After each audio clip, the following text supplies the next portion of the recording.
Code of the Damned.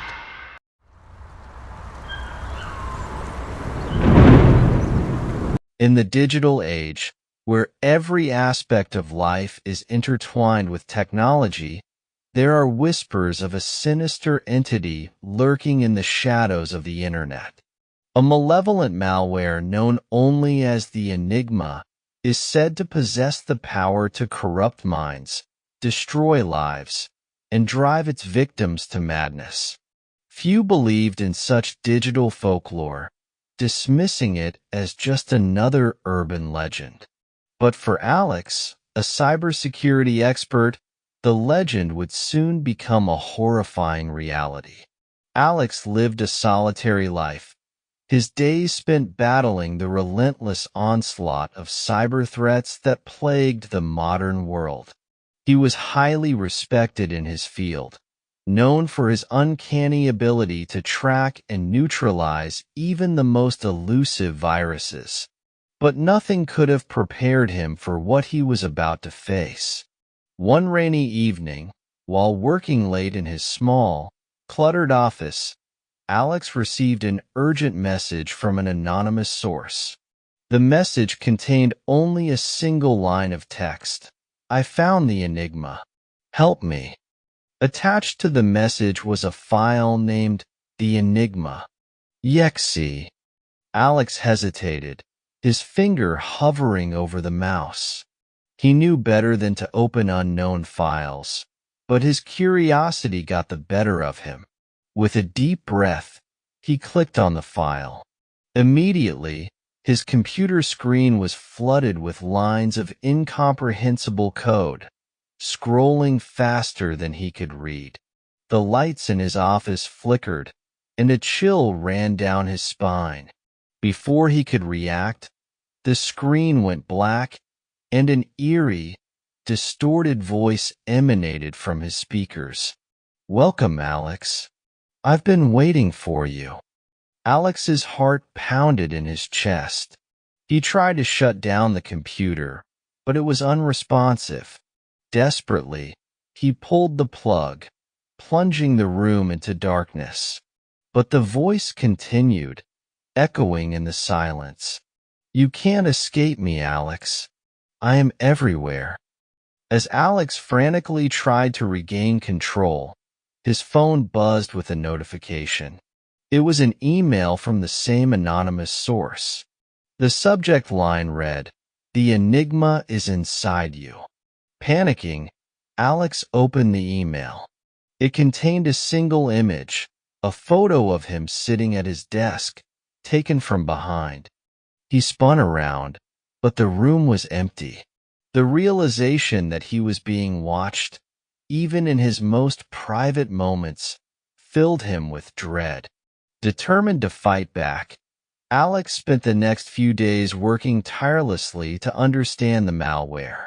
He isolated it in a secure environment, analyzing its code for any weaknesses. What he discovered was beyond anything he had ever seen.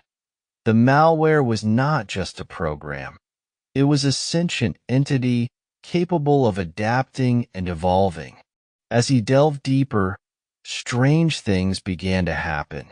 He heard whispers in the dead of night. His devices turned on and off by themselves, and he felt an ever-present sense of being watched. Sleep-deprived and paranoid, Alex's sanity began to unravel. One night, as he was on the brink of exhaustion, he found a hidden subroutine in the malware's code.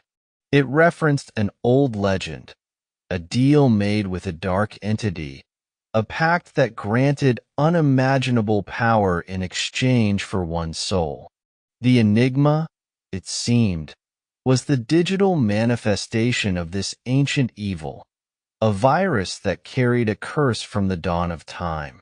Desperate to rid himself of the curse, Alex devised a plan to trap the malware in a digital void, a place where it could do no harm. He coded tirelessly, his fingers flying over the keyboard as if possessed. Finally, he was ready. He initiated the trap, directing the Enigma into the void. For a moment, it seemed to work. The screens flickered, and the whispers ceased.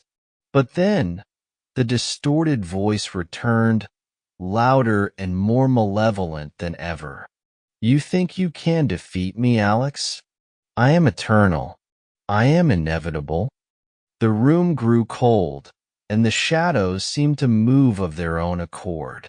Alex felt a searing pain in his head, as if his very mind was being torn apart. With a final, desperate effort, he completed the sequence, trapping the enigma in the void. Silence fell. The lights stabilized, and the computer screens returned to normal. Alex slumped in his chair, exhausted but triumphant. He had done it.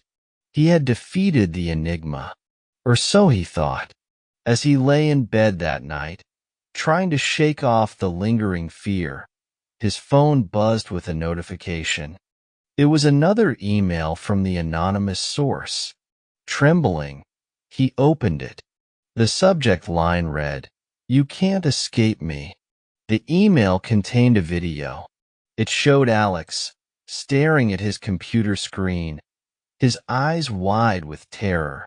The camera zoomed in on his face, and in the reflection of his eyes, he saw the code of the enigma, alive and pulsing. The last message appeared on the screen. "I am inside you now, Alex. We are one." As the screen went dark, Alex felt a cold hand on his shoulder. He turned, but there was no one there. The realization hit him with the force of a sledgehammer. The enigma had not been defeated. It had merged with him, becoming a part of his very being. From that night on, Alex was never seen again. His house stood empty, his devices gathering dust.